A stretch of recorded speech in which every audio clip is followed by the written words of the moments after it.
అల్లాహ్ సుబ్హానహు వ తఆలా అనన్యంగా ప్రేమించేవాడు, అపారంగా కనికరించేవాడు, తీర్పు దినానికి తిరుగులేని చక్రవర్తి అల్లాహ్ తబారక వ తఆలా.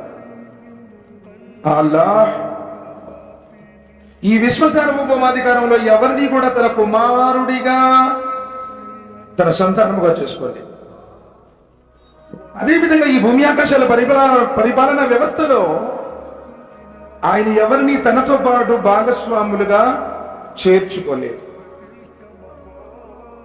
ఆయన ఎవరిని తన సంతానముగా చేసుకోలేదు, మరెవరిని తన భాగస్వాములుగా చేర్చుకోలేదు.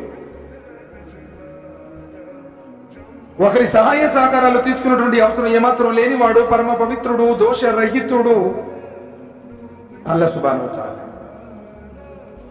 ఆయన ఒక్కడు అద్వితీయుడు, అగోచరుడు, అవ్యక్తుడు, అవసరాలు లేనివాడు, అవసరాలు తీర్చేవాడు.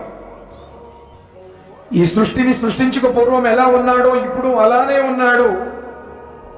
ఈ సృష్టి లయమైపోయిన తర్వాత కూడా అలానే ఉంటాడు. మారనివాడు, మార్పులు లేనివాడు,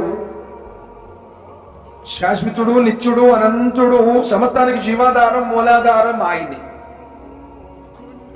సోదరులారా, ఆయన యొక్క గొప్పతనాన్ని లిఖించడానికి, ఆయన మాటలు రాయడానికి ప్రపంచంలో ఉన్నటువంటి చెట్లన్నింటినీ కళాలకు చెక్కి సప్త సముద్రాలలో ఉన్నటువంటి నీటిని అంతటినీ సిరాగా మార్చి ఆయన మాటలు రాయటం ప్రారంభిస్తే ప్రపంచంలో ఉన్నటువంటి వృక్షాలన్నీ అరిగిపోతాయి, సప్త సముద్రాలలో ఉన్నటువంటి నీరంతా ఇంకిపోతుంది, కానీ ఆయన మాటలు మిగిలే ఉంటాయి.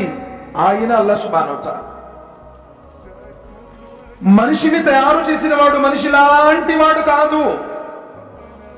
మనిషికి ఉన్నటువంటి లోపాలు, బలహీనతలు, దోషాలు లేనివాడు పరమ పరిశుద్ధుడు అల్లాహ్ సుబ్హానహు వ తఆలా.